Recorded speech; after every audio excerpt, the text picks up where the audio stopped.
Morning.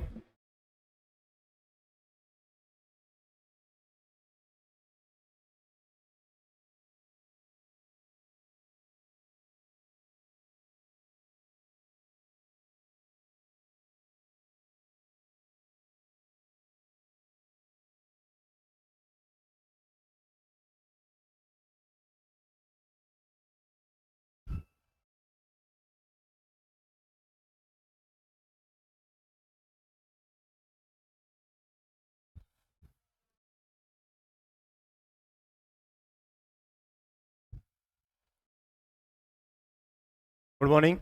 आप सभी का आपके अपने परिवार physics bye Raghav sir Jaipur में हार्दिक स्वागत। सभी को राम राम, सभी को राधे राधे। मां सरस्वती का वंदन करते हुए आपकी क्लास का प्रारंभ करते हैं। ध्यान दीजिए।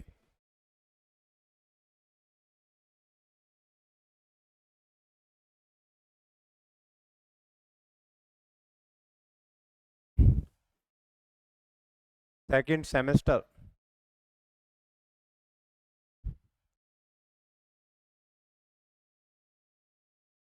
चैप्टर नंबर 4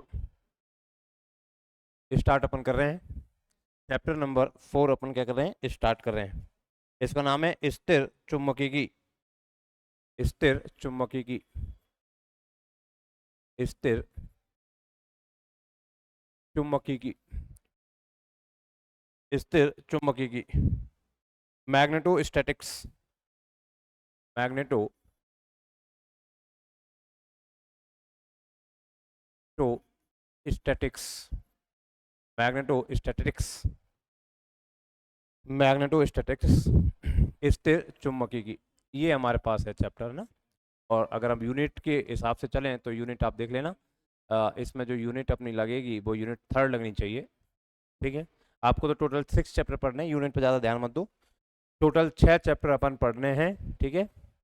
टोटल 6 चैप्टर पढ़ने हैं, जिसमें से 3 अपने हो चुके हैं, 3 अपने बाकी हैं। फोर्थ चैप्टर हम क्या कर रहे हैं, स्टार्ट कर रहे हैं, स्थिर चुंबकीय की मैग्नेटोस्टैटिक्स।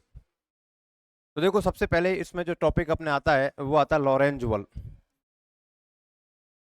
इसमें हमारे पास आता है लॉरेंज बल। लॉरेंज बल, लॉरेंज फोर्स, लॉरेंज फोर्स। तो देखो, लॉरेंज फोर्स क्या है समझे। अगर हमारे पास कोई चार्ज है और वो चार्ज इलेक्ट्रिक फील्ड में क्या कर रहा है, मोशन कर रहा है, विद्युत क्षेत्र में गति कर रहा है, तो उस पर लगने वाला विद्युत बल होता है एफ ई। इलेक्ट्रिक फोर्स वो क्या होता है, क्यू इंटू ई। अगर कोई चार्ज हमारे पास है और वो चार्ज इलेक्ट्रिक फील्ड में प्रेजेंट है, तो उस पर लगने वाला जो फोर्स होता है वो फोर्स कितना होता है, इलेक्ट्रिक फोर्स होता है, वो होता है F is equal to Q into E. और अगर हमारे पास कोई चार्ज है और वो चार्ज चल रहा है, किसमें चल रहा है, चुंबकीय क्षेत्र में चल रहा है, तो हमारे पास क्या होगा, B cross B, B cross B. ये हमारे पास मैग्नेटिक मैग्नेटिक क्या है, फोर्स है। ये तो क्या है, विद्युत बल होता है, विद्युत बल, इलेक्ट्रिक फोर्स, इलेक्ट्रिक फोर्स, विद्युत बल, इलेक्ट्रिक फोर्स। और ये होता है हमारे पास चुंबकीय बल, चुंबकीय बल, मैग्नेटिक फोर्स, मैग्नेटिक फोर्स। अगर मैं इन दोनों फोर्सों में से कहूं टोटल फोर्स कितना होगा, तो टोटल फोर्स दोनों को ऐड कर दूंगा मैं, F E plus F B. तो ये फोर्स हमारे पास जो आएगा वो फोर्स आएगा Q into E plus Q into B cross B.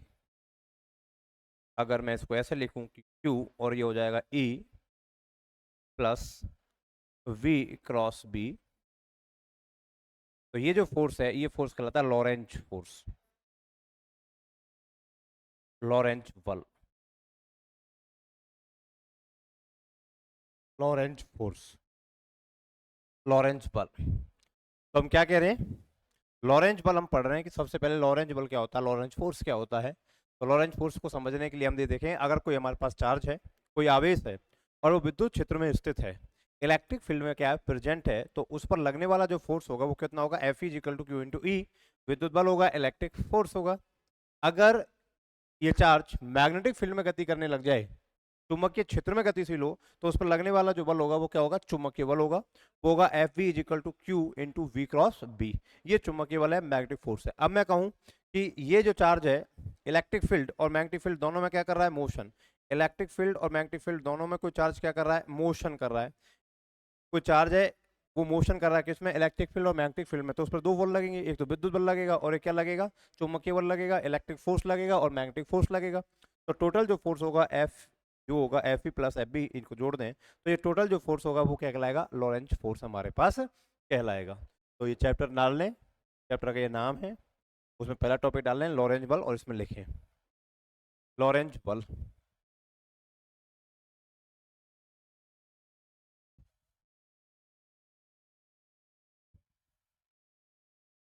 Lorentz force, Lorentz बल, Lorentz force.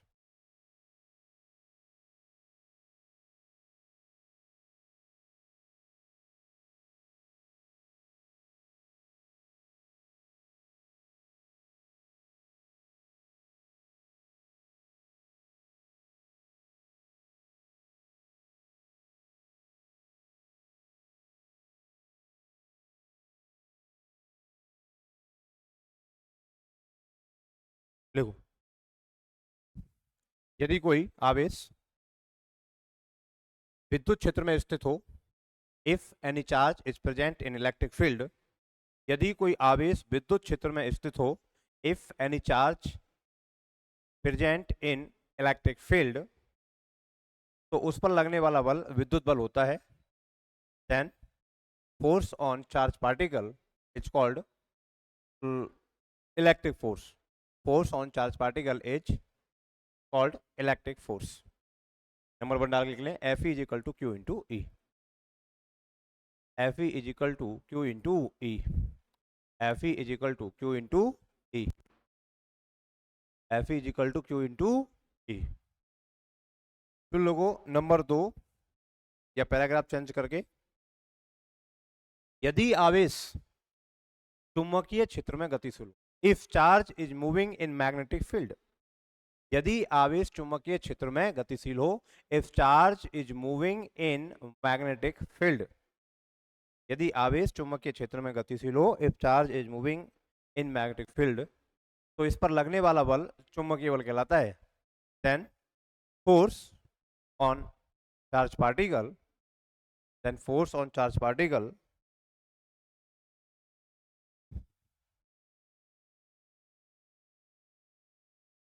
then force of then force on charge particle is called magnetic force। magnetic force।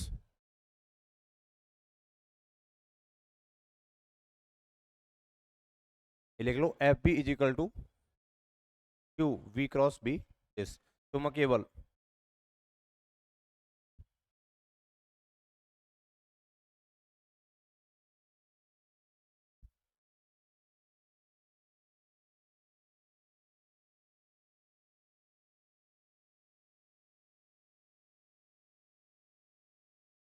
Paragraph change करके फिर लिखो, paragraph change करके फिर लिखो,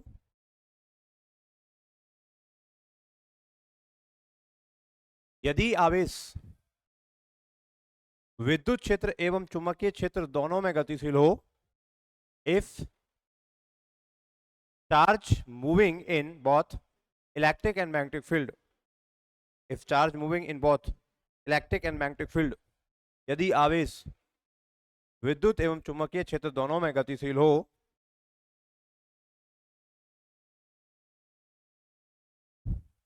तो आवेश पर लगने वाला कुल बल लॉरेंज बल कहलाता है।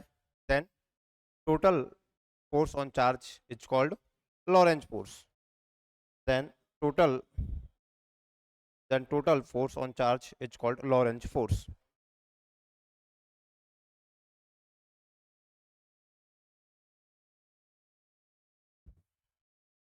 F बराबर F E plus F B, तो F is equal to Q into E plus Q into we cross B, q इसमें से कॉमन ले लो, E plus B cross B, Lorentz force. तो लॉरेंज फोर्स, तो छोटे क्वेश्चन में पूछा जा सकता है कि लॉरेंज फोर्स क्या होता है, ठीक है, इसे एक्सप्लेन करो।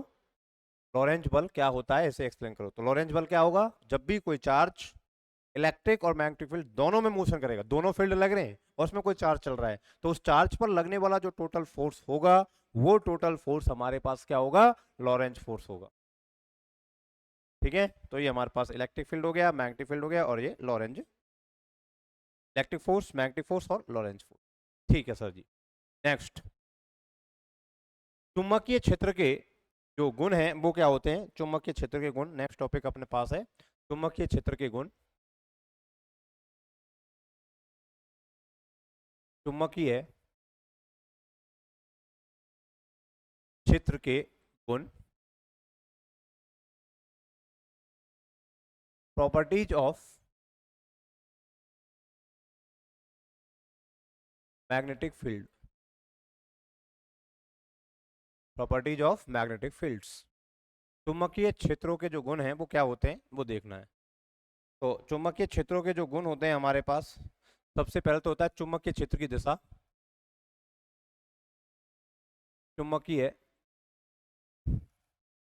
क्षेत्र की दिशा, पहला गुण ये है।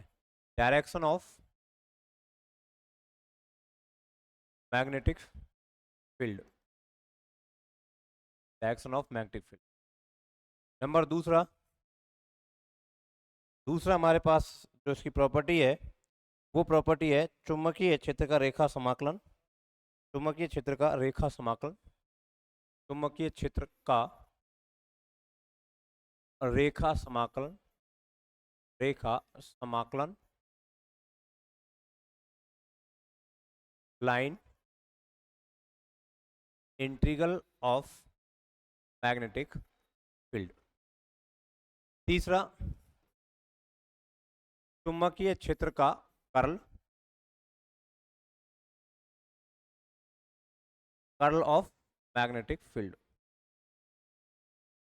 चौथा है चुंबकीय क्षेत्र का डाइवर्जेंस, डाइवर्जेंस,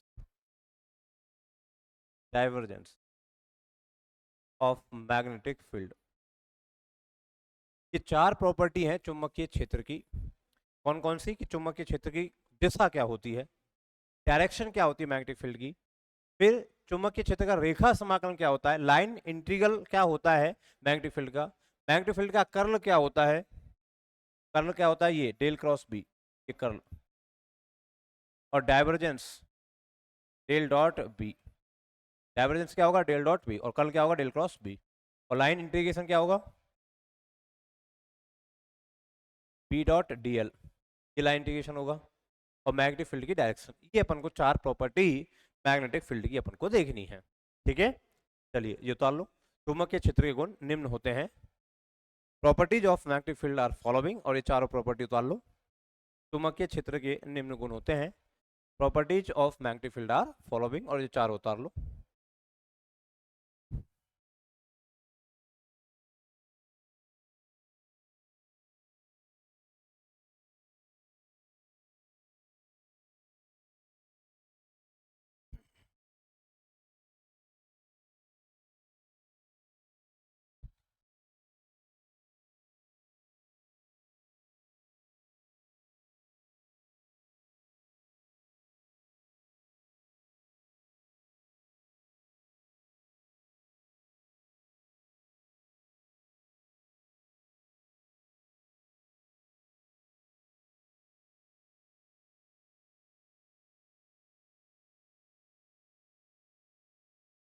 और इसमें पहला डाल लो चुंबकीय क्षेत्र की दिशा, डायरेक्शन ऑफ मैग्नेटिक फील्ड, इसमें पहला डाल लो डायरेक्शन ऑफ मैग्नेटिक फील्ड, चुंबकीय क्षेत्र की दिशा।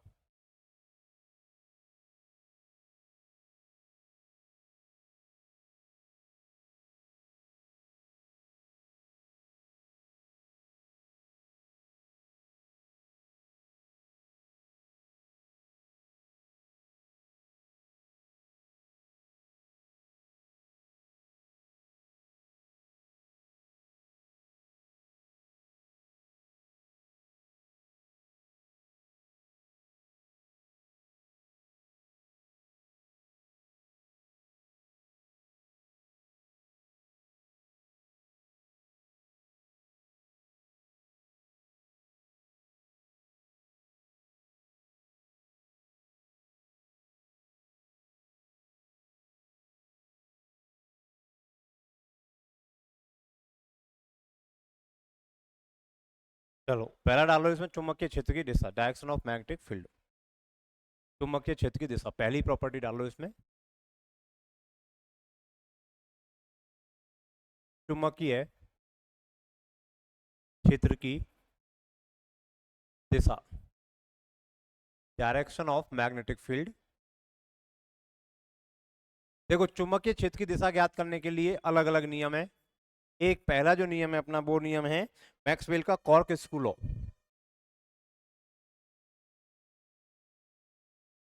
मैक्सवेल का कॉर्क स्क्रू, या कॉर्क स्क्रू ना बोल के इसको पेच बोल सकते हैं हिंदी में, मैक्सवेल का कॉर्क पेच नियम, कॉर्क पेच नियम, मैक्सवेल का कॉर्क पेच नियम। Maxwell Maxwell cork screw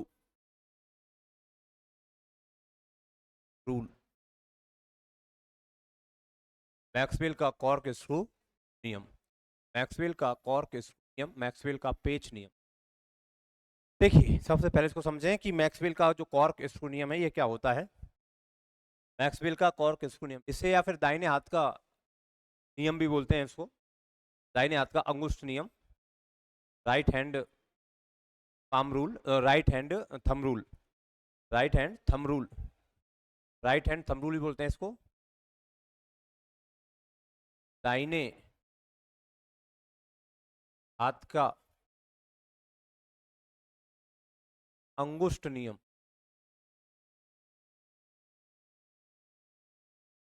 right hand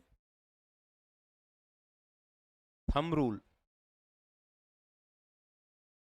दाहिने हाथ का अंगुष्ठ नियम और करके, ठीक है। या तो इसको मैक्सवेल का कॉर्क स्क्रू नियम बोल दें, या इसको हम बोलते हैं दाहिने हाथ का अंगुष्ठ नियम। सभी जानते हैं आप, इसमें कोई बहुत ज्यादा बड़ी बात है नहीं है कि अगर यहाँ पर कोई पेच है, ये कोई पेच है, ये कोई पेच है और ये पेच आगे बढ़ रहा है और इसे हम दाहिने हाथ से घुमा रहे हैं, किससे घुमा रहे हैं, दाहिने हाथ से, दाहिने हाथ से घुमा रहे हैं। तो दाहिने हाथ से पेच को घुमा रहे हैं, ऐसे कसते हैं ना अपन, पेच को ही कसते हैं ना ऐसे, ऐसे तो दाहिने हाथ से ही कसते हैं ना। तो ये जो कर्व फिंगर है ना, curve finger, curve finger, curve finger क्या है, कर्व फिंगर, और ये अंगुष्ठ है। तो अंगूठा यदि धारा की दिशा में हो, ये धारा की दिशा में हो अंगूठा, अंगूठा धारा की दिशा में हो, थंब, जो आपका थंब है वो थंब किस में हो, डायरेक्शन में हो, तो आपकी जो कर्व फिंगर है, ये जो मुड़ी हुई जो उंगलियां हैं, मुड़ी हुई जो उंगलियां हैं, मुड़ी हुई उंगलियां, मुड़ी हुई उंगलियां,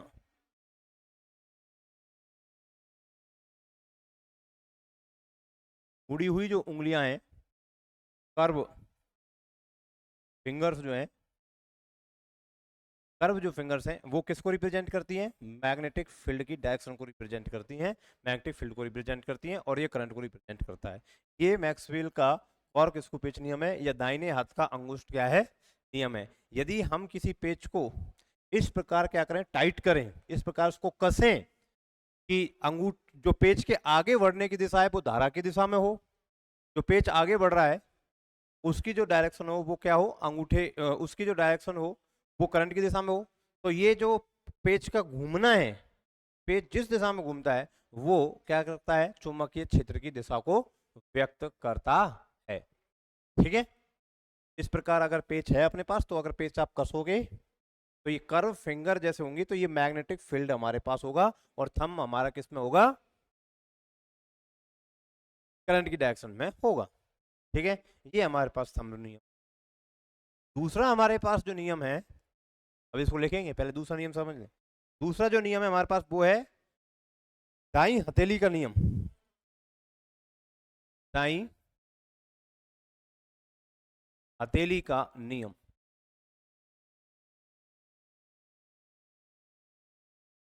दाई हथेली के नियम, right hand palm rule, right hand palm rule, दाहिने दाहिनी हथेली का नियम। दाहिनी हथेली का नियम क्या होता है,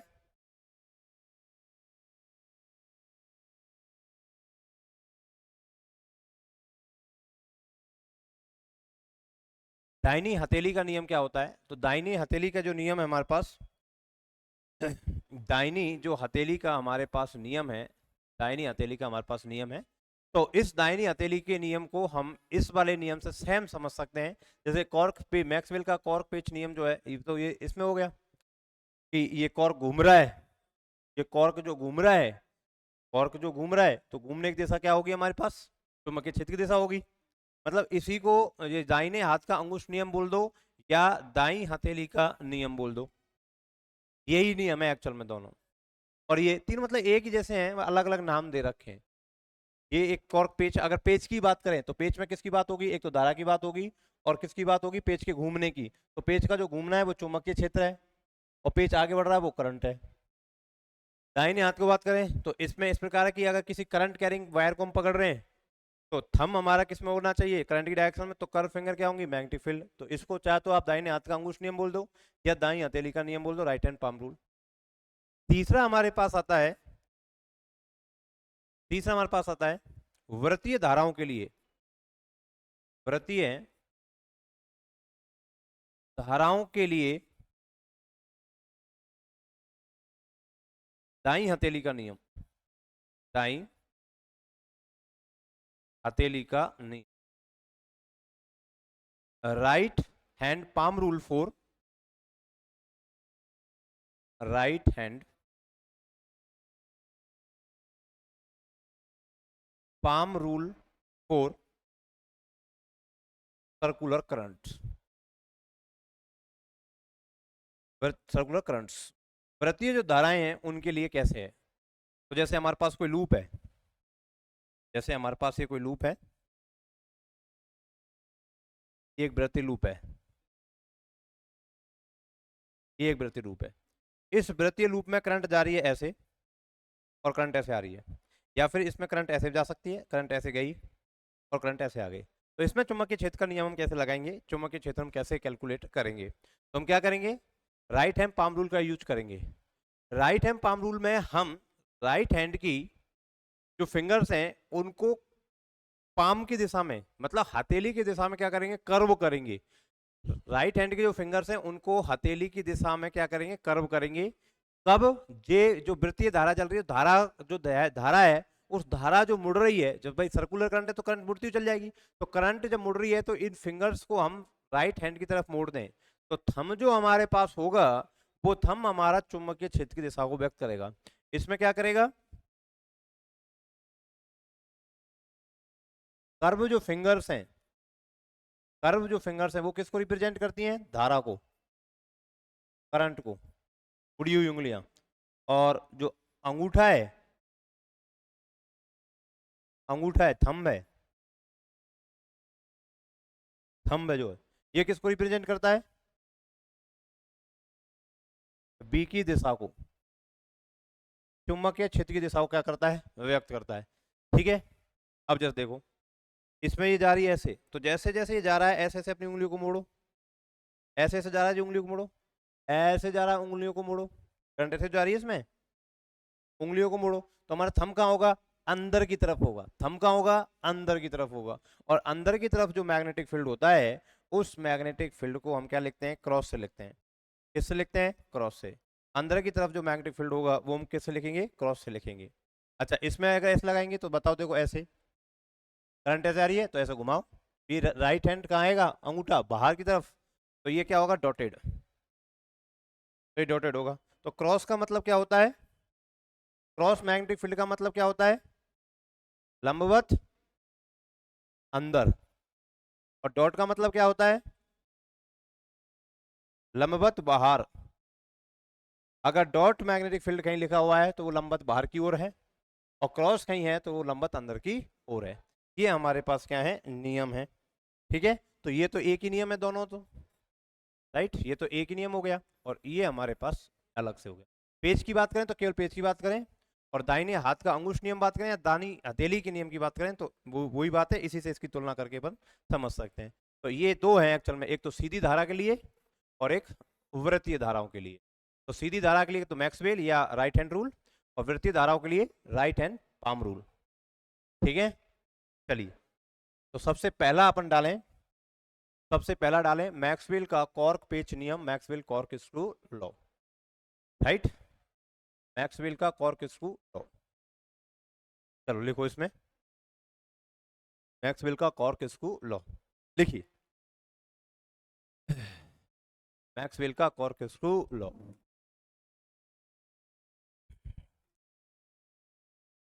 इस नियम के अनुसार यदि एक दक्षिणावर्त कॉच इस नियम के अनुसार यदि एक दक्षिणावर्त कॉर्क पेच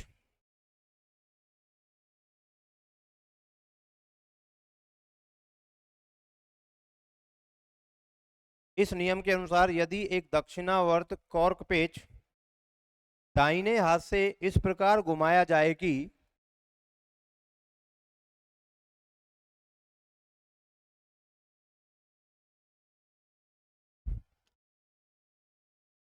वह चालक में प्रवाहित धारा की दिशा में आगे बढ़े,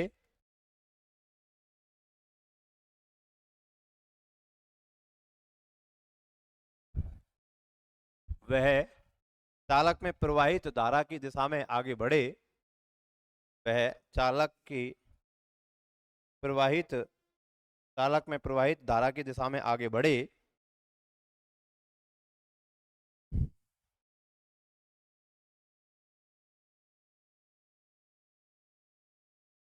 तो जिस दिशा में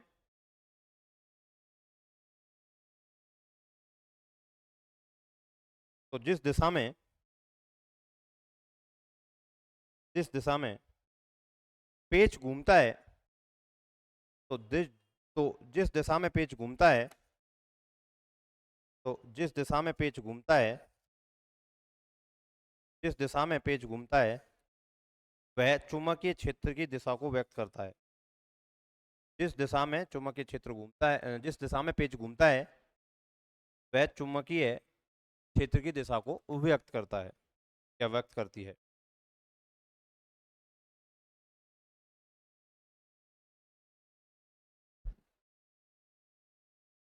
According to this law, according to this law, according to this law, if a right-handed cork screw, according to this law, if a right-handed cork screw is rotated in such a way, rotated in such a way that it moves forward in direction of the current, in the direction of current in the conductor,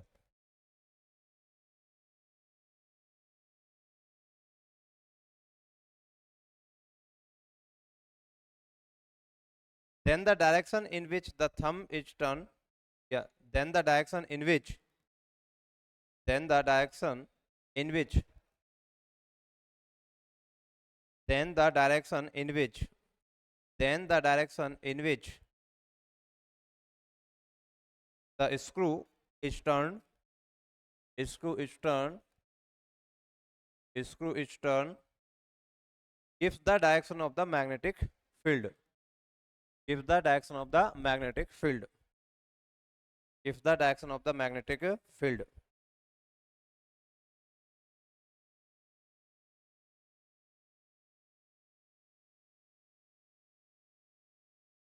अगला लिखो right hand palm rule, right hand palm rule.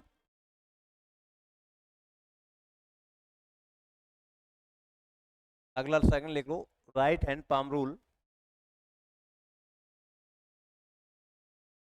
या इसी को लिख सकते हैं अपन right hand thumb rule, या इसी को अपन लिख सकते हैं right hand thumb rule,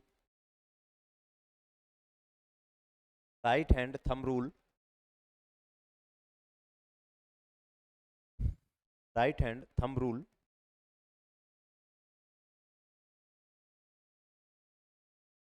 right hand thumb rule.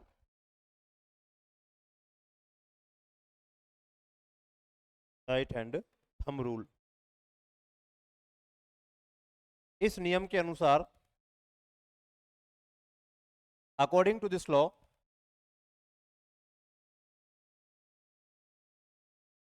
इस नियम के अनुसार, अकॉर्डिंग टू दिस लॉ, इस नियम के अनुसार, अकॉर्डिंग टू दिस लॉ, यदि धारावाही चालक तार को दाहिने हाथ से इस प्रकार पकड़ा जाए कि, इस नियम के अनुसार यदि धारावाही चालक तार को इस प्रकार पकड़ा जाए कि अंगूठा धारा की दिशा में रहे,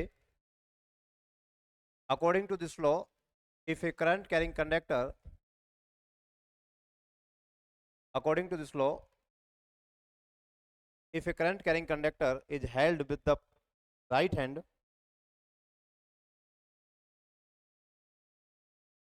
in such a way,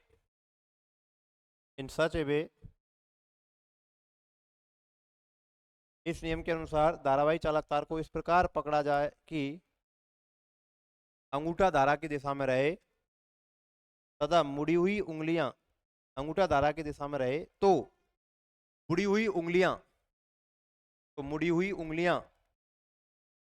चुंबकीय क्षेत्र की दिशा को व्यक्त करती हैं।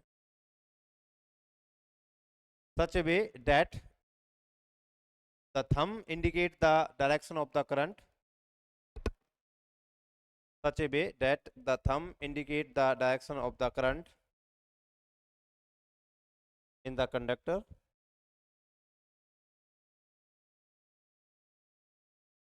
then the curved fingers represent direction of the magnetic field.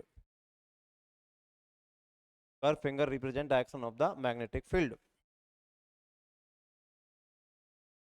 Represent direction of the magnetic field. Direction of the magnetic field.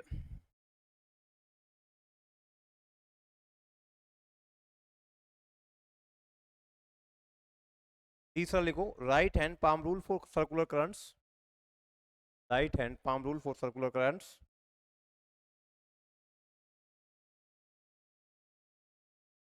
वृत्तीय धाराओं के लिए दाईं हथेली का नियम। वृत्तीय धाराओं के लिए दाईं हथेली का नियम।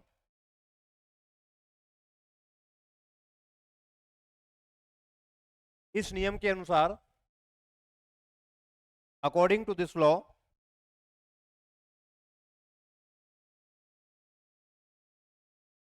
यदि किसी वृत्ताकार चालक कुंडली में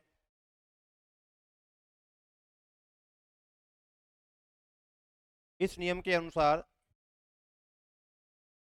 यदि किसी वृत्ताकार चालक कुंडली में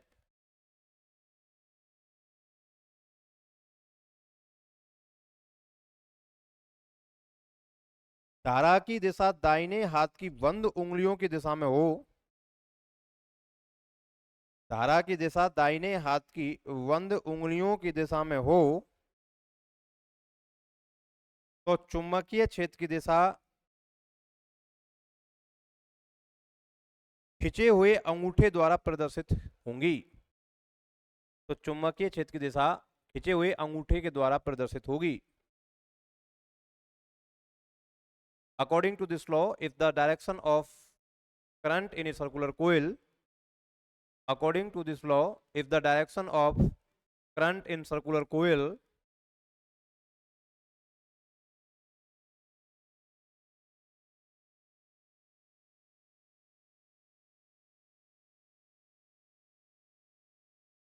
is in the direction of the curved fingers, is in the direction of the curved fingers,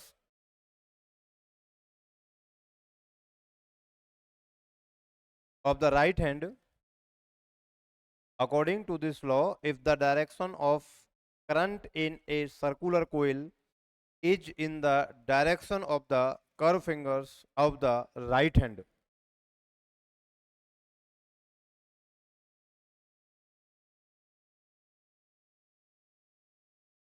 then the direction of magnetic field, then the direction of the magnetic field then the direction of the magnetic field, then the direction of the magnetic field represent by the stretch thumb, by the stretch of stretch thumb, by the stretch thumb। ठीक है sir जी। तो ये तो हमारे पास हो गया, इस page के आगे बढ़ने की दिशा ये है, और ये तो मुड़ने की जो दिशा है वो क्या है, चुंबकीय क्षेत्र की दिशा है। और ये जो अंगुष्ठ नियम है, इसमें धारा हमारी इस प्रकार जा रही है, तो वृत्तीय धाराएं जो होंगी हमारे पास, ये मैग्नेटिक फील्ड की दिशा को क्या करेगा, रिप्रेजेंट। ठीक है, ये उतार लो। और इसमें ये वृत्तीय धाराओं के लिए तो ये पेज का नियम ये, और ये दाहिने हाथ का नियम, तीनों डायग्राम बना लो, दिस दिस और दिस, तीनों डायग्राम बना लो भाई। और कमेंट करके बता दो बात समझ में आ गई क्या? ये तो पहले भी पढ़ा हुआ होगा आपने बचपन में, 12th क्लास में पढ़ा हुआ है ना। एक बार कमेंट करके बता दो समझ में आ गई क्या, एक बार कमेंट करके बता दो भाई। बिल्कुल आसान है, कोई दिक्कत वाली बात तो है नहीं।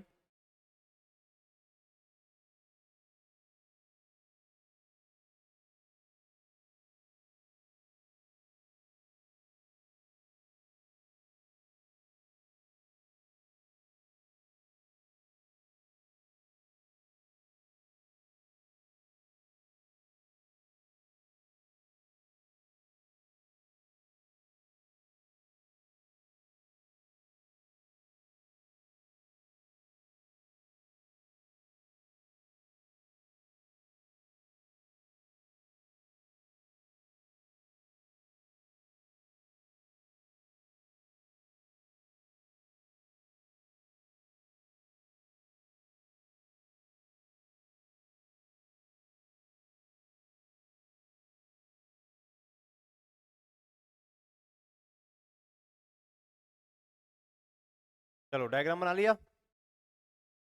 अरे डायग्राम बना लिया क्या?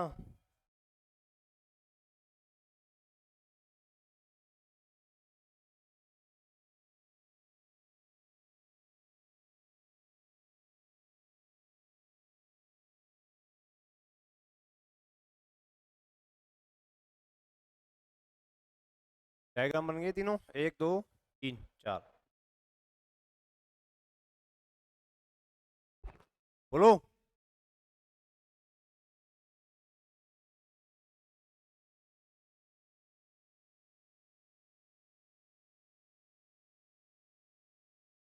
चलिए, तो ये तो हमारा हो गया पहला, चुंबकीय क्षेत्र की दिशा। दूसरा क्या था हमारे पास? दूसरा है चुंबकीय क्षेत्र का रेखा समाकल।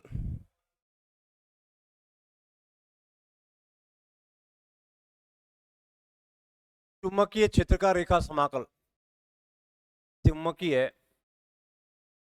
क्षेत्र का रेखा समाकल, चुंबकीय क्षेत्र का रेखा समाकल,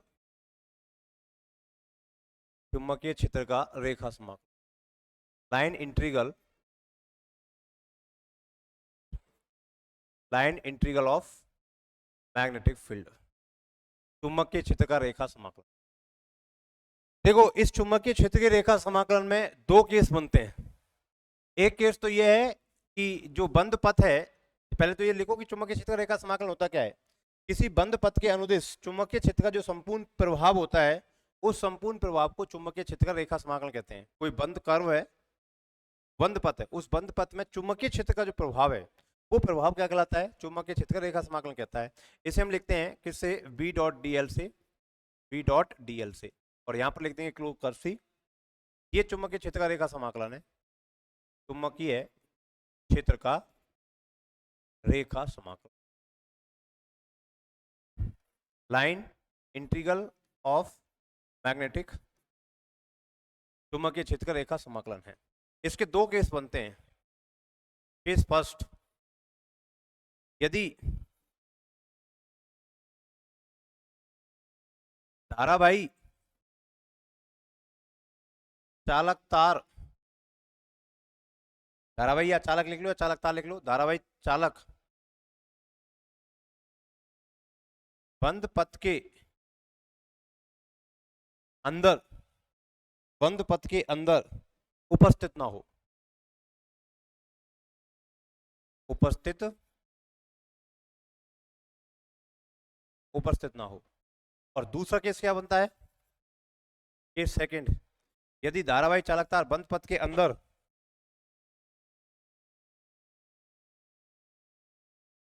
उपस्थित हो, ये क्या है? उपस्थित ना हो और ये उपस्थित हो। ये दो केस हमारे पास बनते हैं। तो सबसे पहले हेडिंग डालो, चुंबकीय क्षेत्र का रेखा समाकलन, line integral of magnetic field. चुंबकीय क्षेत्र का रेखा समाकलन, line integral of magnetic field.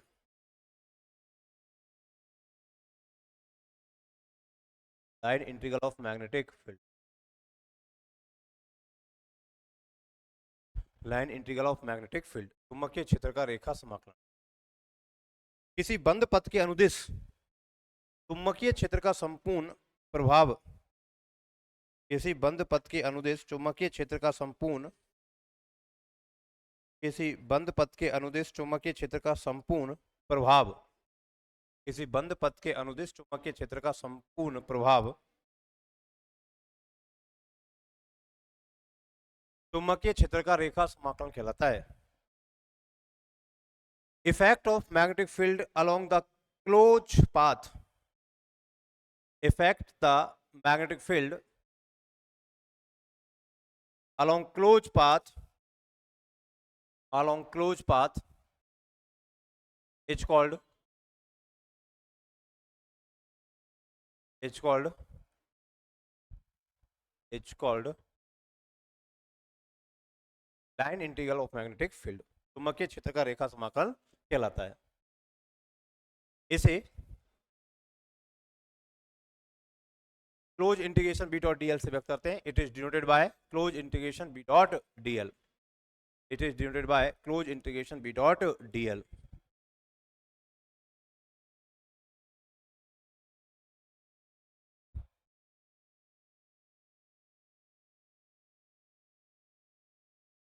ठीक है, अब इसमें डालो केस फर्स्ट, यदि धारावाही चालक तार बंद पथ के अंदर उपस्थित हो, ना हो, यदि धारावाही चालक तार बंद पथ के अंदर उपस्थित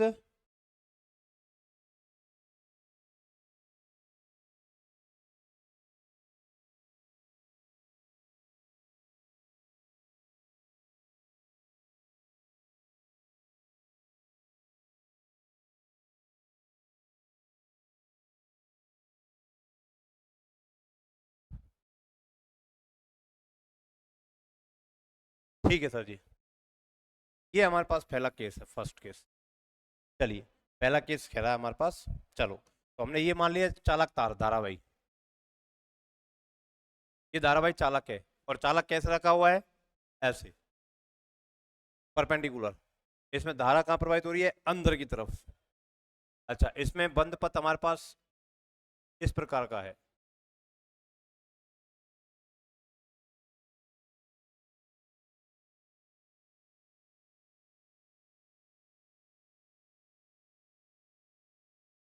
बंद पथ हमारे पास इस प्रकार का है।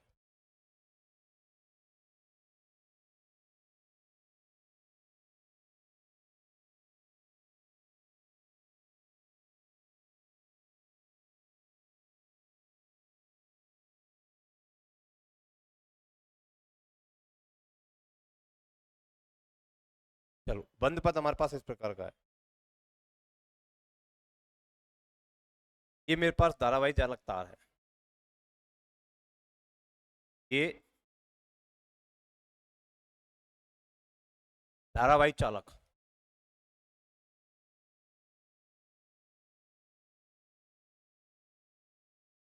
Current carrying conductor, current carrying conductor, धारावाही चालक तार है, करंट कैरिंग कंडक्टर, ऐसे रखा है परपेंडिकुलर। और इसकी जो रेडियस है, ये रेडियस है R1 और ऊपर तक की जो रेडियस है वो है R2। फिर यहां तक तो R1 और ये ऊपर की जो रेडियस वो कितनी है? R2। ठीक है, ये बंद पथ है हमारे पास AB, C और ये D, ABCD और फिर वापस से A, ये बंद पथ है। यहां से चला, ऐसे गया, फिर ऐसे आया और ऐसे आया। तो ये तो बंद पथ हो गया। और इस सेंटर ओ पर, ये सेंटर ओ है, इस सेंटर ओ पर धारावाही चालक है, करंट कैरिंग कंडक्टर है। धारावाही चालक करंट कैरिंग कंडक्टर इस बंद पथ पर है। धारावाही चालक करंट कैरिंग कंडक्टर इस बंद पथ पर है, इस बंद पथ पर है। करंट कैरिंग कंडक्टर इस बंद पथ पर हमारे पास है, ठीक है। और ये बंद पथ हमारे पास है। अच्छा, अब जो करंट कैरिंग कंडक्टर है तो इसमें देखो मैग्नेटिक फील्ड कैसा आएगा, हम तो इधर ले करंट की डायरेक्शन में कर्व फिंगर आएंगी, तो मैग्नेटिक जो फील्ड होगा वो कहाँ आएगा, इस डायरेक्शन में। मैग्नेटिक फील्ड कहाँ होगा, यहाँ भी इस डायरेक्शन में, और यहाँ भी मैग्नेटिक फील्ड इस डायरेक्शन में। और चल हम ऐसे रहे। अच्छा, यहाँ चलने की दिशा और मैग्नेटिक फील्ड की दिशा में एंगल कितना है, 90। यहाँ चलने की दिशा और मैग्नेटिक फील्ड की दिशा में एंगल कितना है, 90। और यहाँ चलने की दिशा और मैग्नेटिक फील्ड की दिशा में जो एंगल है वो कितना है, 0। यहाँ एंगल कितना है, 90। और यहाँ एंगल कितना है, 180। चल हम ऐसे रहे, मैग्नेटिक फील्ड ऐसे जा रहा है। तो ए बी पथ के लिए चलने की दिशा ये और मैग्नेटिक फील्ड की दिशा ये, तो दोनों एक दूसरे के क्या है, परपेंडिकुलर। बीसी पथ के लिए चलने की दिशा और मैग्नेटिक फील्ड की दिशा दोनों एक ही दिशा में। अच्छा, सीडी पथ के लिए चलने की दिशा और मैग्नेटिक फील्ड की दिशा दोनों एक दूसरे के परपेंडिकुलर। और डीए पथ के लिए चलने की दिशा और मैग्नेटिक फील्ड की दिशा एक दूसरे के विपरीत।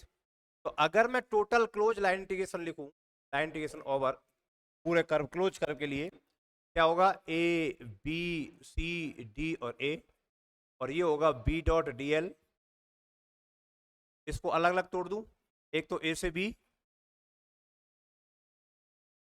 बी डॉट डी एल, और एक बी से C, B dot D L, और एक सी से D, B dot D L, और एक डी से A, B dot D L. ठीक है, ये कर दिया। अच्छा बताओ,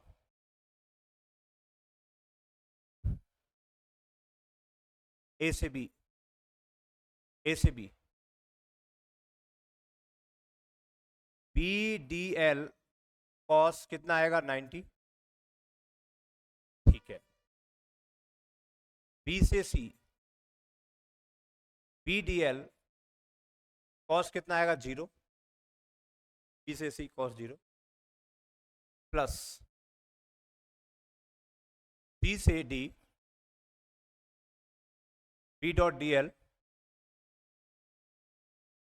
डी से D, B dot D L cos 90, cos 90, plus D से A,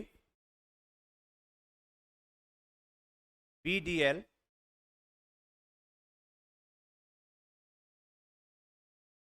B D L, B D L cos 180।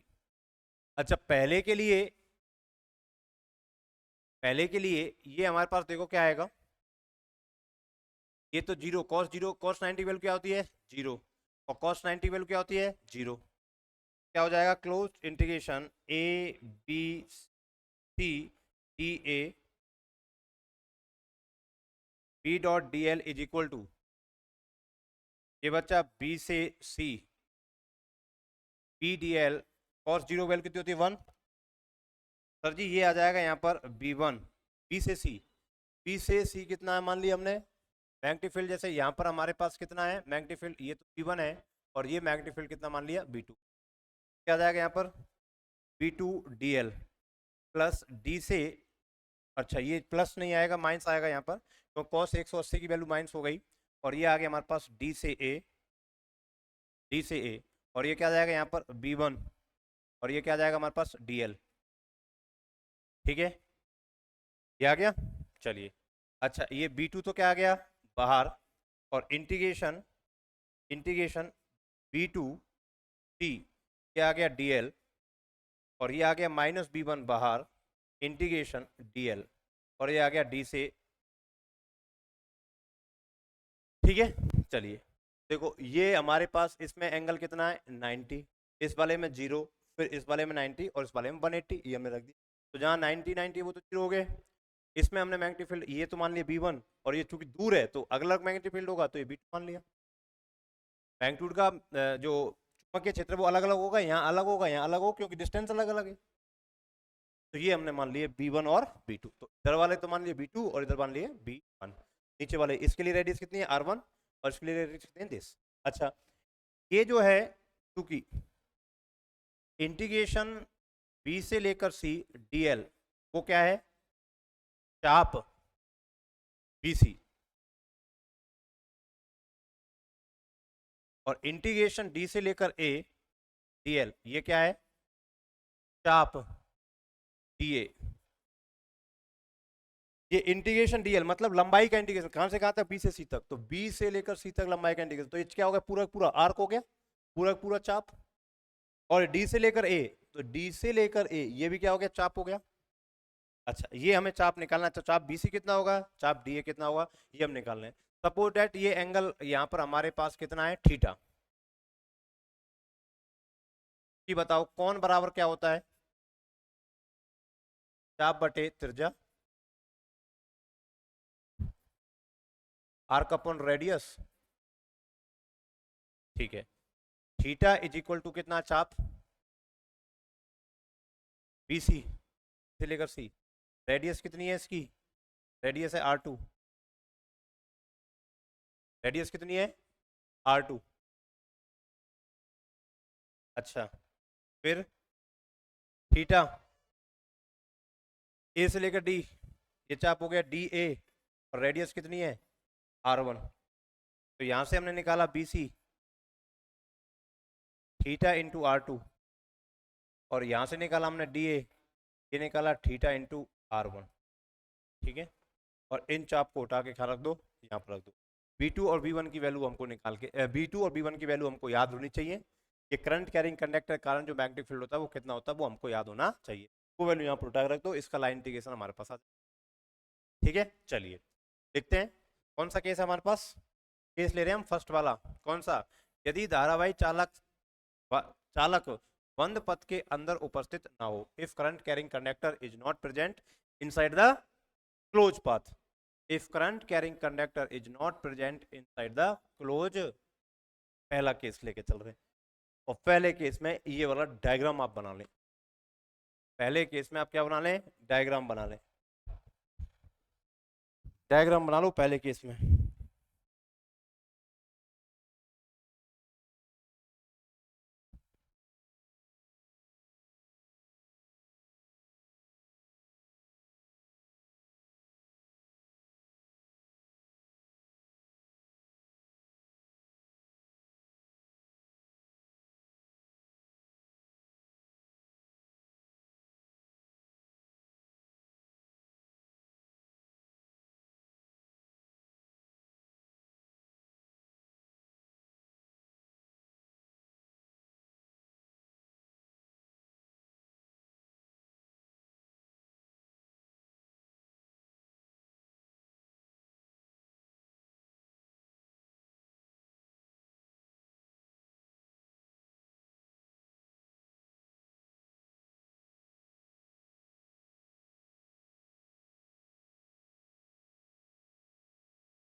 लिखो भाई।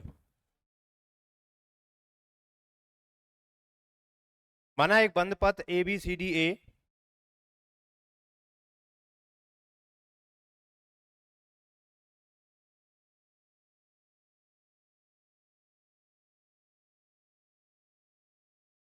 माना एक बंद पथ A B C D A है, that a close path A B C D A, that a close path A B C D A, माना एक बंद पथ A B C D A है,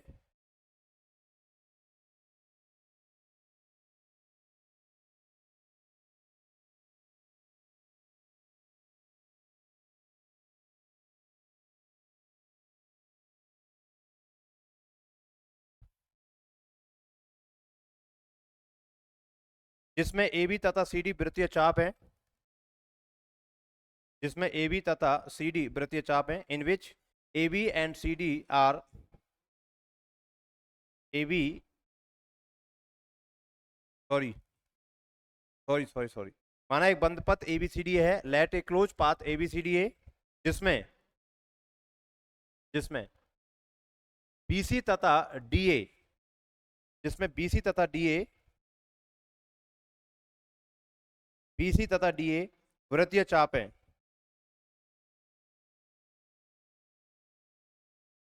जिसमें बी सी तथा डी ए वृत्तीय चाप है। देखो भाई, ये जो है ना, ये बंद पथ है ए, ए बी सी डी, जिसमें क्या है, एक तो बी सी वृत्तीय चाप है, सर्कुलर आर्क है, और एक डी ए चाप है, और ये क्या है, ए बी तिरछे पार्ट है, और सी डी क्या है, तिरछे भाग है। ठीक है, तो लिखो, जिसमें BC तथा DA वृत्तीय चाप है, in which BC and DA are circular arc, circular arc, circular arc, तथा एंड AB और CD, तथा AB और CD तिरछे भाग हैं, and AB and CD are radial part, radial part. वृत्तीय चाप का केंद्र O है,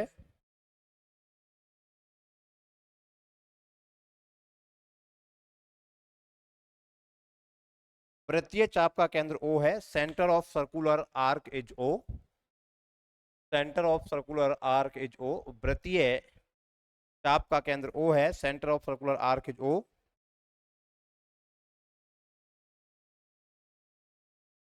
O पर धारा प्रवाही चालक उपस्थित है, O पर धारा प्रवाही चालक उपस्थित है,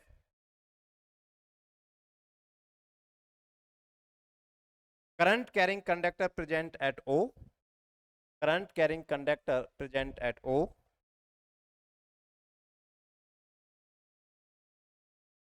जिसमें I धारा प्रवाहित है, in which I current is flowing, जिसमें I धारा प्रवाहित है, in which I current is flowing, in which I current is flowing, में I धारा प्रवाहित है, in which I current is flowing, which I current is flowing. तो बंद पथ का रेखा समाकलन निम्न होगा, then line integration of closed path will be following, then line integration of closed path will be following। अब ये पूरा कंप्लीट डेरिवेशन उतार लो, अब ये पूरा कंप्लीट डेरिवेशन उतार लो।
उतार लो तब कमेंट कर देना भाई, है ना? उतार लो तो कमेंट कर देना।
चलिए, हो गया, बहुत बढ़िया। अब देखो, ये जो मैग्नेटिक फील्ड होता है वो होता है 0I/2πr। जो करंट कैरिंग कंडक्टर होता है उसका जो मैग्नेटिक फील्ड का फॉर्मूला होता है वो ही होता है B = μ/I/2πr। अच्छा, अगर हम इससे निकालें क्या B1 निकालें तो क्या हो जाएगा, μ0I/πr2। B1 कहाँ माना है हमने? B1 माना है यहाँ पर, कहाँ माना है? B1 यहाँ पर माना है, तो R1, B1 के लिए क्या आएगा, R1।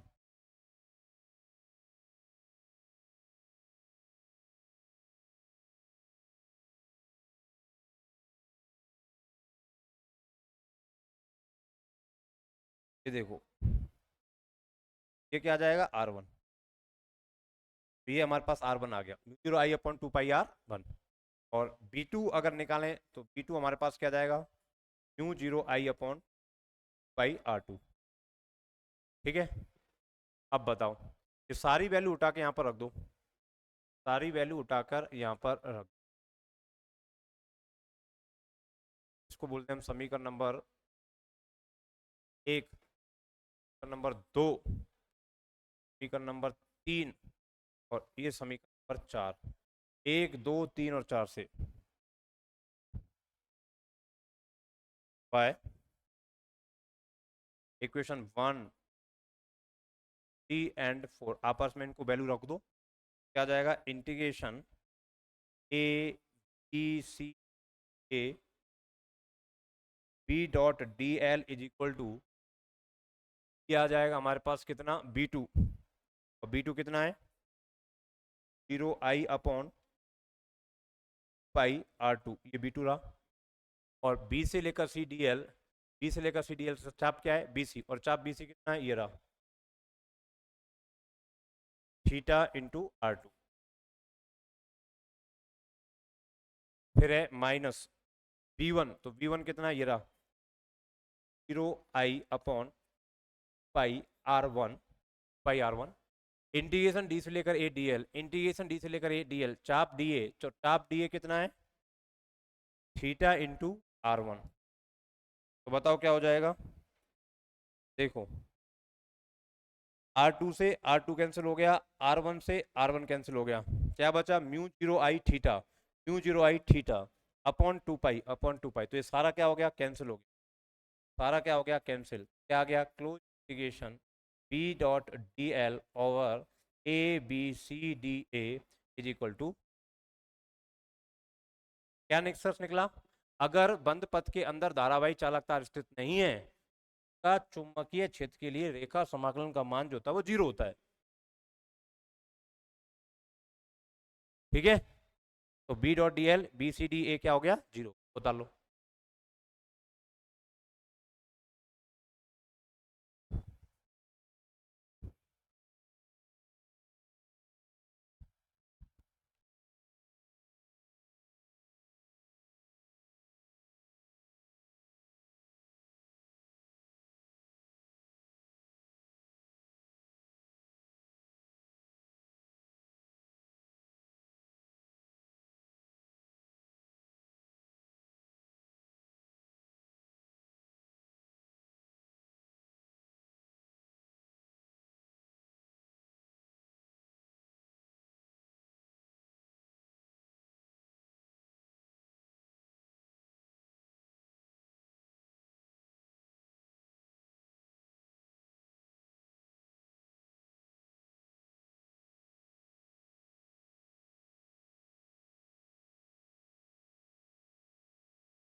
तो देखो अतः इस स्थिति में रेखा समाकलन का मान शून्य होगा, hence in this condition line integration will be zero, hence in this condition line integration will be zero, hence in this condition line integration will be zero,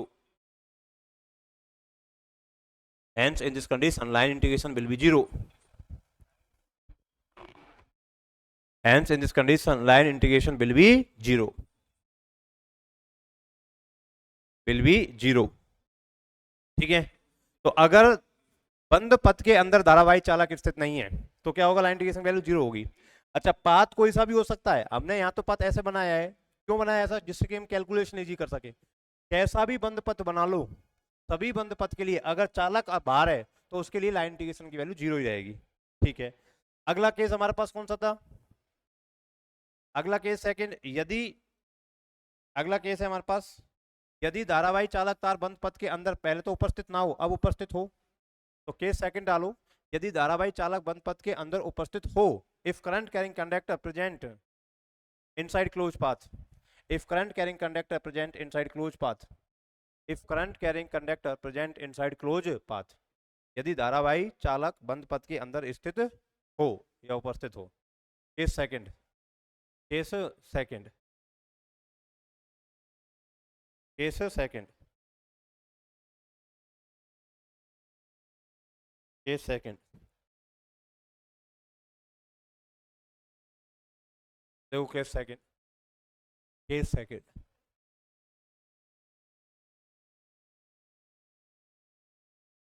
यदि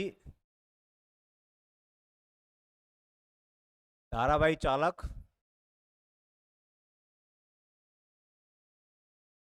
बंद पथ के अंदर उपस्थित हो, यदि धारावाही चालक बंद पथ के अंदर उपस्थित हो, current carrying conductor present in close path. ठीक है, सुविधा के लिए हम क्लोज पाथ सर्कुलर पाथ बनाते हैं, सुविधा के लिए हम क्लोज पाथ कैसे बनाते हैं, सर्कुलर पाथ बनाते हैं। ये हमारे पास क्लोज पाथ है और ये इसका सेंटर है। ठीक, इस सेंटर पर करंट कैरिंग धारावाही चालक तार है,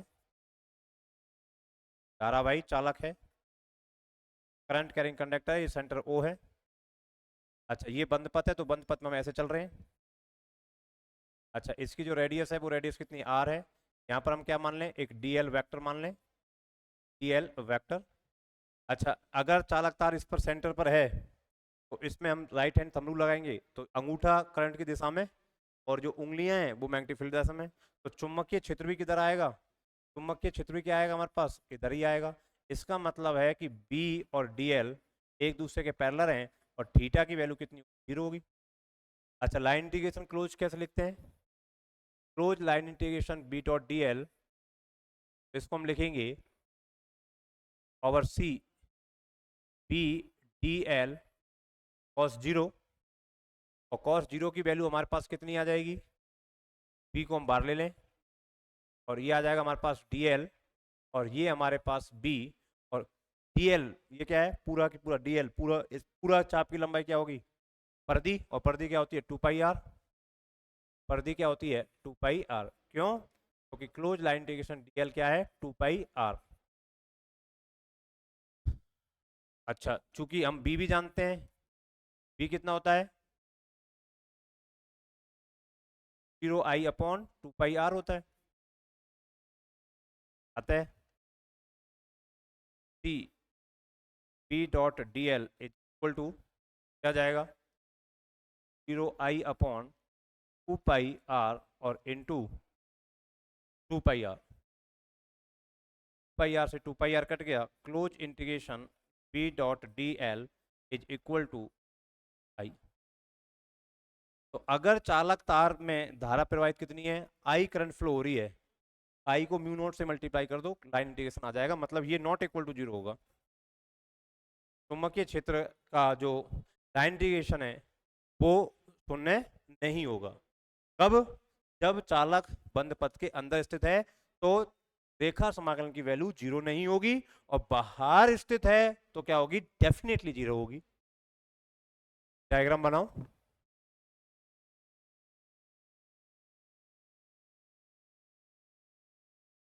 डायग्राम बना लो भाई।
देखो, माना आर त्रिज्या का एक वृत्त है, that a circle having radius R. माना एक आर त्रिज्या का वृत्त है, that a circle having radius R. माना एक आर त्रिज्या का वृत्त है, let a circle having radius R, जिसका केंद्र ओ है, हुज सेंटर इज ओ। जिसका केंद्र ओ है, हुज सेंटर इज ओ।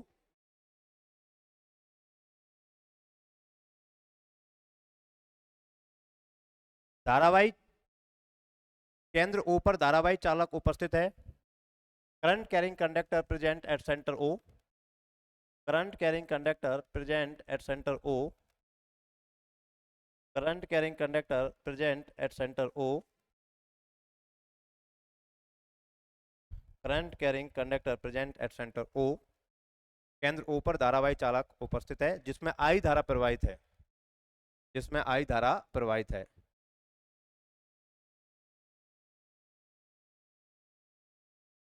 बंद पथ का रेखा समाकल निम्न होगा। Line integration of close path will be following. Line integration of close path will be following.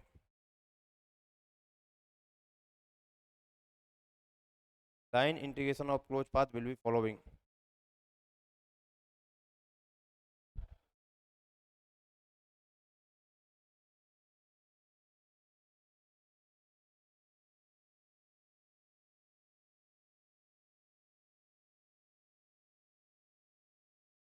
अब ये पूरा उतार लो डेरिवेशन।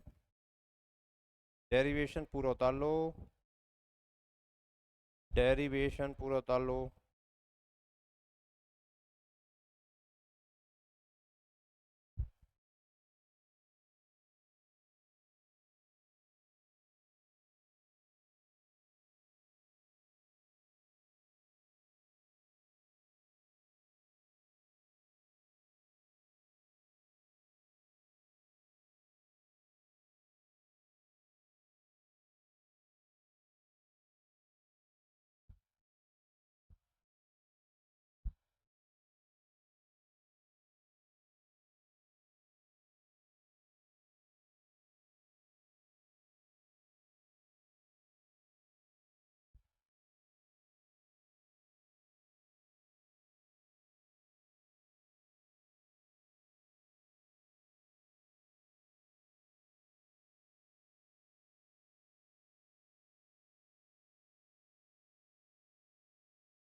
ठीक है, चलिए लिख लो इसमें। अतः इस स्थिति में, अतः इस स्थिति में, अतः इस स्थिति में चुंबकीय क्षेत्र का इस स्थिति में रेखा समाकलन मान शून्य नहीं होगा। In this condition line integration will not be zero. In this condition line integration will not be zero. इस स्थिति में रेखा समाकलन शून्य नहीं होगा।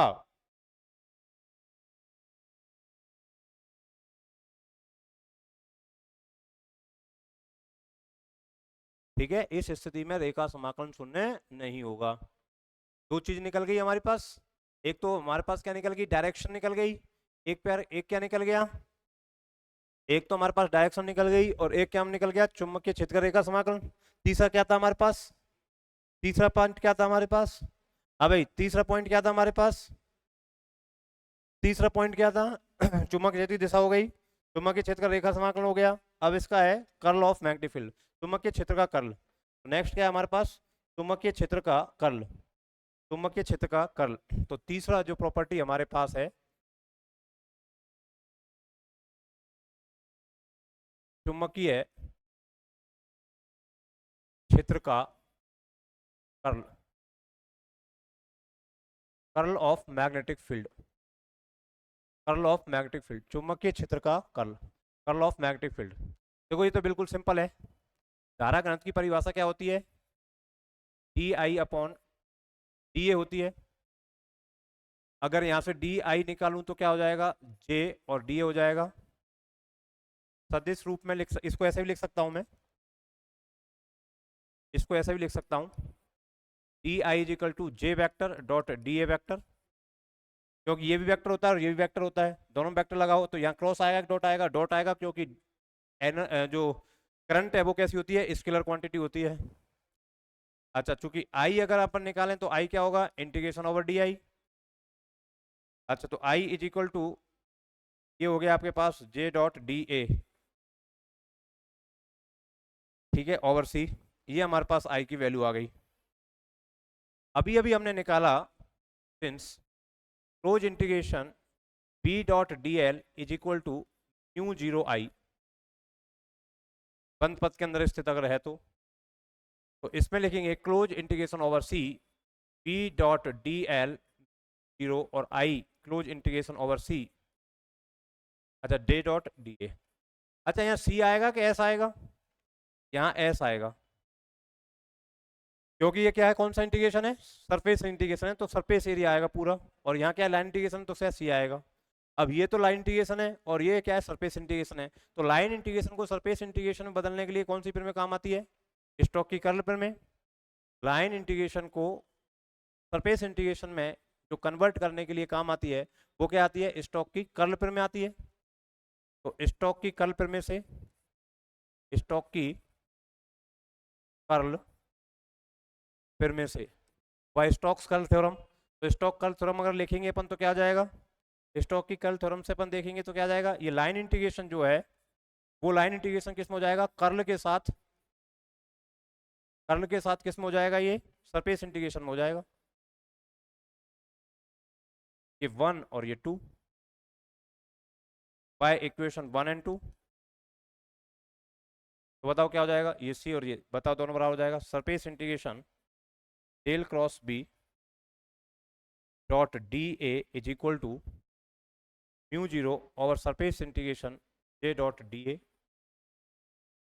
तो बताओ क्या हो जाएगा, ये हो जाएगा डेल क्रॉस बी बराबर, डेल क्रॉस बी बराबर, तो क्या हो जाएगा, surface integration D A, surface integration, तो ये आ जाएगा म्यू जीरो जे।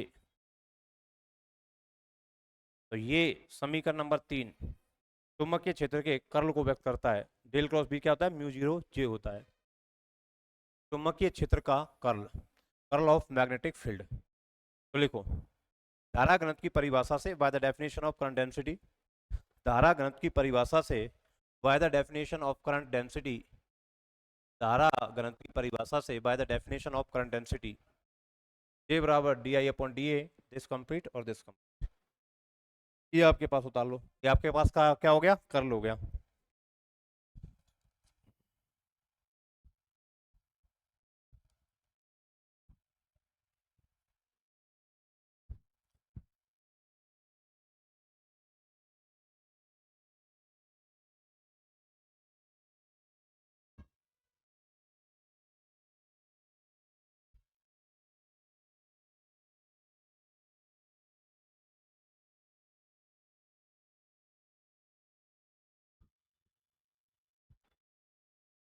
कंप्लीट उतार लो बेटा, कंप्लीट उतार लो।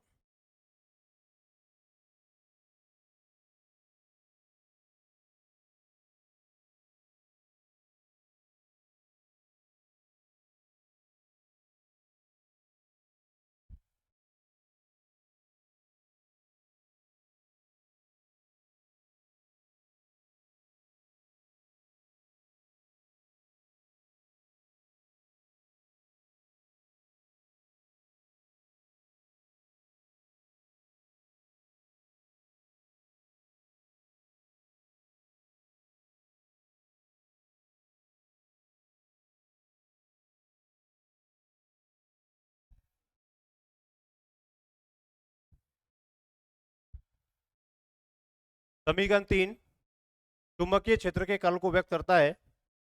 Equation 3 represent curl of magnetic field. Equation 3 represent curl of magnetic field. समीकरण 3 चुंबकीय क्षेत्र के कर्ल को व्यक्त करता है।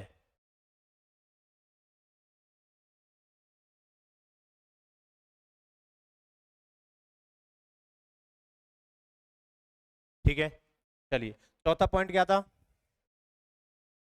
चौथी प्रॉपर्टी क्या थी?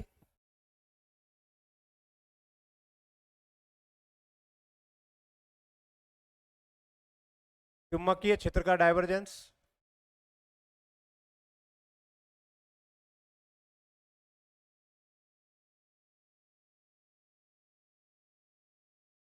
Divergence of magnetic field.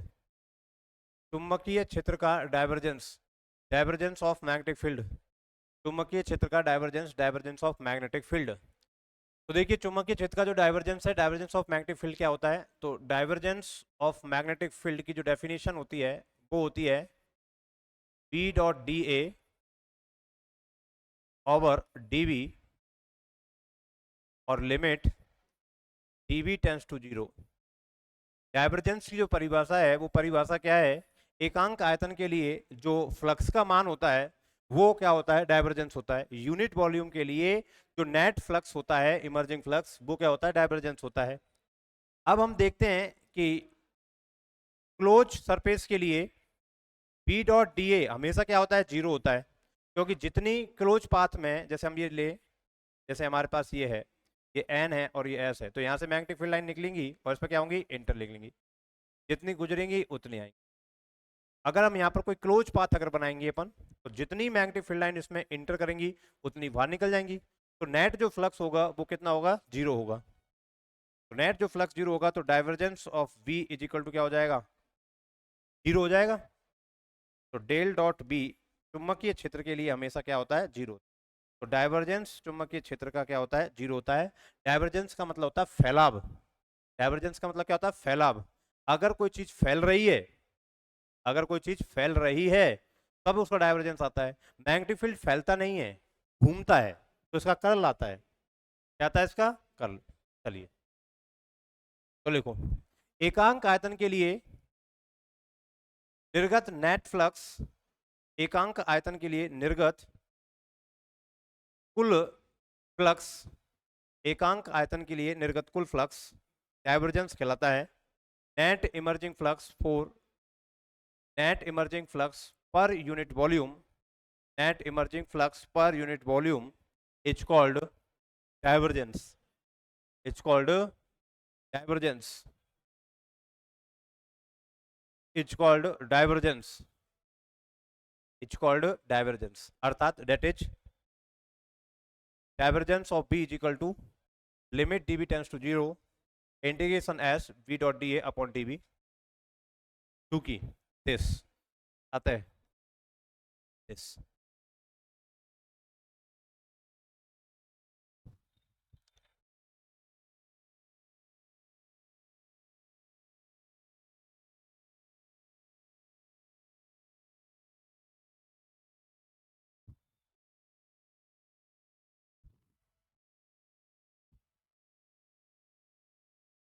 अतः चुंबकीय क्षेत्र का डाइवर्जेंस शून्य होता है, hence divergence of magnetic field is zero. अतः चुंबकीय क्षेत्र का डाइवर्जेंस शून्य होता है, hence divergence of magnetic field is zero. Divergence of magnetic field is 0। अतः चुंबकीय क्षेत्र का डाइवर्जेंस शून्य होता है। अतः चुंबकीय क्षेत्र का डाइवर्जेंस शून्य होता है। तो देखो क्या क्या पढ़ा अपन ने आज, क्या क्या पढ़ा देखो भाई, क्या क्या पढ़ा आज अपन ने। स्टार्ट किया सेकंड सेमेस्टर का चैप्टर नंबर 4 स्थिर चुंबकीय की मैग्नेटोस्टैटिक्स। इसमें लॉरेंज बल पढ़ा। लॉरेंज बल क्या होता है? विद्युत बल और चुंबकीय बल के योग के तुल्य होता है। मतलब जब कोई चार्ज क्या करता है, इलेक्ट्रिक फील्ड और मैग्नेटिक फील्ड दोनों में एक साथ गति करता है, तो उस पर लगने वाला जो कुल बल होता है वो क्या होता है? लॉरेंज बल हमारे पास होता है। ठीक है। दूसरा क्या आपने पढ़ा? चुंबकीय क्षेत्र के जो गुण होते हैं, प्रॉपर्टीज ऑफ जो मैग्नेटिक फील्ड होती हैं वो क्या होती हैं? चुंबकीय क्षेत्र की दिशा, डायरेक्शन ऑफ मैग्नेटिक फील्ड, चुंबकीय क्षेत्र का रेखा समाकलन, line integration of magnetic field, और कर्ल ऑफ मैग्नेटिक फील्ड, और डाइवर्जेंस ऑफ मैग्नेटिक फील्ड। चुंबकीय क्षेत्र का कर्ल और चुंबकीय क्षेत्र का डाइवर्जेंस, ये 4 मैग्नेटिक प्रॉपर्टी होती हैं। अब इसमें से देखो, पहला चुंबकीय क्षेत्र की दिशा। चुंबकीय क्षेत्र की दिशा को ज्ञात करने के बेसिकली कितने नियम है? 3। मैक्सवेल का कॉर्कस्क्रू, दाईं हथेली का नियम या दाहिने हाथ का अंगुष्ठ नियम, वृत्तीय धाराओं के लिए दाईं हथेली का नियम, मैक्सवेल कॉर्कस्क्रू लॉ, और राइट हैंड थंब रोल या लॉ, या फिर राइट हैंड पाम रूल। ठीक है। और ये right hand palm rule for circular current. अगर ये एक स्क्रू है, इस स्क्रू को अगर अपन क्या करें, घुमाएं, तो इसके आगे बढ़ने की दिशा फॉरवर्ड डायरेक्शन में अगर करंट है, तो इसके घूमने की जो दिशा है वो मैग्नेटिक फील्ड को रिप्रेजेंट करती है। और दाहिने हाथ की हथेली का नियम या अंगुष्ठ नियम जो है, राइट हैंड थंब रूल जो है, वो किसी करंट कैरिंग कंडक्टर को हम इस प्रकार से पकड़ें कि थंब हमारा किस में रहे, करंट की डायरेक्शन रहे, तो कर्व फिंगर हमारी मैग्नेटिक फील्ड को रिप्रेजेंट करती हैं। और वृत्तीय धाराओं के लिए दाईं हथेली का जो नियम है वो हमारा क्या कहता है? वो कहता है कि हमारे पास अगर सर्कुलर कोयल है कोई, उस कोयल में कोई करंट चल रही है, तो करंट घूम रही है, तो उंगलियों को घुमा दो, तो थंब जिस दिशा में रहेगा वो मैग्नेटिक फील्ड की दिशा को रिप्रेजेंट करेगा। ये 2 दिशा होंगी, एक तो परपेंडिकुलर बाहर की तरफ और एक परपेंडिकुलर अंदर की तरफ। तो परपेंडिकुलर अंदर की तरफ होता है क्रॉस और परपेंडिकुलर बाहर की तरफ होता है डॉट। फिर हमने देखा चुंबकीय क्षेत्र का रेखा समाकलन। तो चुंबकीय क्षेत्र का रेखा समाकलन क्या होता है? चुंबकीय क्षेत्र का रेखा समाकलन होता है कि टोटल जो इफेक्ट होता है मैग्नेटिक फील्ड का किसी क्लोज पाथ के अनुदिश, उसको हम क्या बोलते हैं? चुंबकीय क्षेत्र का रेखा समाकलन। बंद पथ के अनुदिश चुंबकीय क्षेत्र का जो कुल प्रभाव होता है, उस कुल प्रभाव को क्या बोलते हैं? रेखा समाकलन बोलते हैं, लाइन इंटीग्रेशन बोलते हैं, टोटल इफेक्ट को। इसके 2 केस होते हैं, यदि धारावाही चालक बंद पथ के अंदर उपस्थित हो, ना हो और उपस्थित हो। तो 2 कंडीशन हमारे पास हैं। तो एक कंडीशन हम पहले लेते हैं कि उपस्थित हो। एक कंडीशन क्या लेते हैं? अगर उपस्थित हो। तो उपस्थित हो तो हम कैसे करेंगे कि यहां पर हमने एक बंद क्या ले लिया, कर्व ले लिया, ए बी सी डी ए। ये कैसा भी हो सकता है, लेकिन हमने कैसा लिया है? ऐसा लिया है जिसका हम क्या कर सकें, कैलकुलेशन कर सकें। इसका सेंटर होगा ओ पर हमने क्या मान लिया, करंट कैरिंग कंडक्टर। और ये पूरा जो लाइन इंटीग्रेशन, 4 लाइन इंटीग्रेशन टूट गया। यहाँ के लिए एंगल 90, यहाँ के लिए एंगल 0, यहाँ के लिए 90 180 और यहाँ के लिए 90 रख के वैल्यू निकाल दी। और वैल्यू निकाली तो हमने देखा कि इसके लिए वैल्यू कितनी आई, 0 आई। तो इसका मतलब अगर करंट कैरिंग कंडक्टर बंद पथ के अंदर स्थित नहीं है, बाहर कहीं है, तो उसके लिए जो लाइन इंटीग्रेशन की जो वैल्यू है वो कितनी आएगी, 0 हमारे पास आएगी। अगला हमारे पास है, यदि धारावाही चालक बंद पथ के अंदर उपस्थित हो, करंट कैरिंग कंडक्टर क्या हो, बंद पथ के अंदर है। तो बंद पथ के अंदर है तो हमने ये बंद पथ मान लिया, एक सर्कुलर पाथ, इसके अंदर सेंटर पर करंट कैरिंग कंडक्टर मान लिया और लाइन इंटीग्रेशन निकाला हमने दिस। तो और b क्या होता है, म्यू 0 I/2πr, वैल्यू रखी तो क्या आ गया, नॉट इक्वल टू 0 हमारे पास आया। फिर हमारे पास होता है चुंबकीय क्षेत्र का कर्ल। कर्ल के लिए हमने क्या करा, J की डेफिनेशन लिखाई, इससे DI निकाला, DI से I निकाला। DI सरफेस में से जा रहा है तो I टोटल सरफेस में से जा रहा है। I किस में जा रहा है, टोटल सरफेस में से जाएगा, तो यहाँ पर क्या आएगा, ये S कर लेना, इसको क्या कर लेना, S। तो ये S आएगा। ठीक है। तो यहाँ पर क्या आ गया हमारे पास, S। इसकी वैल्यू रख दी। अब हम अभी अभी देखें V.dl क्या होता है, म्यू 0 I होता है। तो I की वैल्यू रख दो यहाँ से उठा के। ये लाइन इंटीग्रेशन है, ये सरफेस इंटीग्रेशन। लाइन इंटीग्रेशन को सरफेस इंटीग्रेशन में चेंज करने के लिए क्या आती है, स्टोक्स की कर्ल में काम आती है। स्टोक्स की कर्ल में लगाई, दोनों को कंपैरिजन करा, तो डेल क्रॉस बी क्या आ गया हमारे पास, म्यू 0 J। ये क्या रिप्रेजेंट करता है, कर्ल को रिप्रेजेंट करता है। फिर हमने देखा डाइवर्जेंस। डाइवर्जेंस की परिभाषा क्या है? डाइवर्जेंस की परिभाषा हमारे पास है कि एकांक आयतन के लिए जो फ्लक्स की नेट वैल्यू होती है उसको अपन क्या बोलते हैं, डाइवर्जेंस बोलते हैं। Divergence of B vector is equal to this.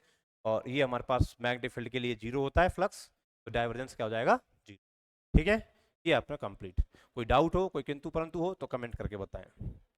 Class का कोई डाउट हो, कोई किंतु परंतु हो तो कमेंट करके बताएं। बोलो भाई, कोई डाउट है, कोई किंतु परंतु है तो कमेंट करके बताएं।